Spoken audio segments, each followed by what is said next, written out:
अस्सलामुअलैकुम नाजरीन। इस एपिसोड के शुरू में हम शम्सा खातून को एक खत जमरूद के हवाले करते हुए देखते हैं कि यह खत जल्द अज जल्द सुल्तान तक पहुंचना चाहिए।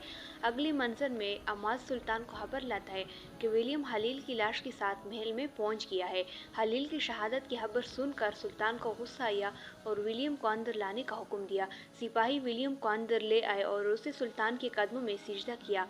उसने मुआज़रत करते हुए कहा कि हम जानते हैं कि सफ़ीर का कत्ल रिवायत के खिलाफ है, लेकिन इसमें कुदस के बादशाह का कोई हाथ नहीं है, बल्कि जतलियोन ने हलील को अपने तौर पर शहीद किया।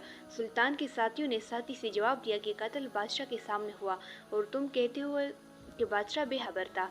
सुल्तान अपने तख्त से उठकर विलियम को मुखातिब करते हुए कहता है, अमन का वक्त खत्म हो गया है। अगर ज़रूरत पड़ी तो मैं ज़ाती तौर पर कुदस पर हमला करूँगा। बादशाह को ये पैगाम पहुँचा दो, जंग की तैयारी शुरू कर दी जाए। विलियम इसकी तवज्जो हटाने की कोशिश करता है, लेकिन सुल्तान ने उसे वहाँ से जाने का हुक्म दिया। दरी असना कुदस में कमांडर ने इतला दी है कि पोप का पूरा दस्ता बाहिफाजत पहुँच गया है और अहकामात का इंतज़ार कर रहा है। इसी दौरान सुल्तान शम्सा खातून के पास पहुंचा।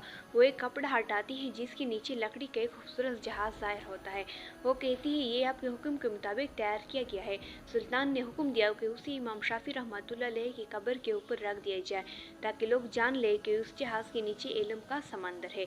दरी असना कुदस में विलियम ने बादशाह को इतला दी कि सुल्तान जंग के लिए तैयार है। लड़काई ने तकब्बुर के साथ सही वक्त सुबह के वक्त जंग के लिए निकलने का फैसला किया।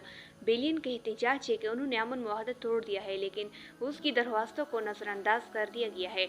सुबह होते ही सुल्तान के कैंप में खबर पहुंचती है कि कुदस की फौजें रवाना हो गई है।